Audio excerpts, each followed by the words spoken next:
Well, good afternoon, and I only want to wish you much success and all the work that you're here to do.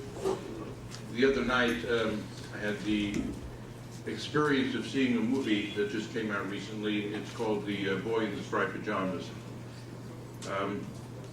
As opposed to someone who might see it and think it's a child's book, it really is a book about a child, an 8-year-old child, and his encounter both with the evilness of fascism in Nazi Germany and the concentration camps.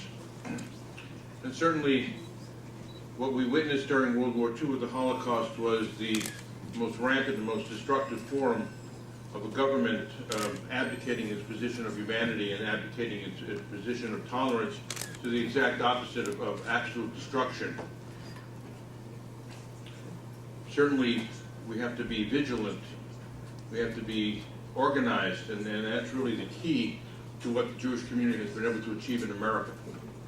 When my grandparents came from Russia in the turn of the last century and decided to come to the United States as a way of achieving some sort of freedom from persecution, it was only through the community coming here and organizing itself over the past 100 and some odd years, of forming the kind of organizational structure that you are putting together right now and you have in front of you, speaking to government, exercising your rights as Americans, exercising your rights as world citizens, certainly, but being a part of a structure that could fully participate within American democracy and moving American democracy towards its natural and its natural movement and its goals of ensuring that not only the Jewish community was going to receive the tolerance that it required, because although I don't wear a turban, I do wear a head covering. And many people from my community dropped the head covering coming to America because it was a symbol of intolerance. It was a symbol of destruction. It was a symbol that someone had the right to pick on us, or someone had the right to kill us in the old country. Coming to America, we carried with us that fear and anxiety, but and for much of the generations that followed, at least for the first 2 generations of America, many people simply didn't wear it. They simply didn't wear it because they were afraid of being persecuted. However, we have taken it back on as a symbol, many people in the community, whether we're religious or not. It becomes a symbol of our connectiveness to our history and our tradition and our religion. And and as I said before, what we need to do is we need to participate fully within the context of the American democratic system. I know you had a councilman here before, and we have been very strong in making sure that we vote and we are part of the system. And when we see something happen within the system that is incorrect, that we confront the hatred, we confront the intolerance immediately, but jointly, as a point of unity. And only by confronting hatred and intolerance can we prevent what happened to that 8-year-old boy that wore striped pajamas in the most horrible conditions within Nazi Germany. But when we don't confront hate and intolerance, and we allow it to run rampant within our society, and we don't join hands with the others that are experiencing discomfort or persecution within the context of our society, or any society anywhere, it can lead to that kind of destructiveness. It can lead to that kind of situation.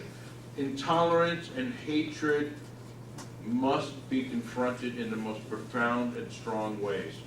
It must be confronted legally, obviously. It must be confronted within the cause of law. And when the cause of law, obviously, I know that what the Sikh community is experiencing right now is not something that is answering us in a satisfactory way. We must organize and go back again. It didn't happen overnight. The kind of organizational structure that we developed here in America did not happen overnight. It has taken literally a century to get to the point where we are now. But it's only through being consistent and persistent in our work of confronting these kinds of issues in America or anywhere else. It's only being consistent and persistent in confronting them in unity with others, and when we see the pain of others, standing by them. So that is just one small piece of advice or help that we can lend to the Sikh community here in America, and we work very closely with the Sikh community, certainly here in New York. The Jewish Community Relations Council is an umbrella group for 62 major Jewish organizations in the New York area. The advice is organize. Organize, organize, organize. Be there, be present, and participate within the context of the system, and make the system work. And when it doesn't work, go back again and try again. One has to be persistent in our ability to make the system work. It has been our experience, and it has worked fruitfully for us in America. Although we still are subject to hate crimes in the United States, there are still many anti-Semitic acts. In fact, anti-Semitism in America continues to go down and down and down from where it was. I live in a building in Riverdale, New York, in New York City, that when the building was built, we call them pre-war buildings. Well, pre-war, Jews were not allowed to live in this building. And right after the war, Jews were not allowed to live in this building. Today, I presented the superintendent of this building with a Hanukkah menorah, a symbol of our religion, to go into the lobby of that building, along with other religious objects and other celebratory objects, to make a statement very loud and clear. Not only are we living there, we will continue to live there. We will continue to be full participants within our society, looking as we need to look, acting as we need to act, and participating fully within the religious context of who and what we are, with the freedoms that are given to us by the Constitution of the United States of America, and we will prevail. And I can only wish to you full strength and the ability to prevail against all intolerance and all hatred throughout the world. Thank you.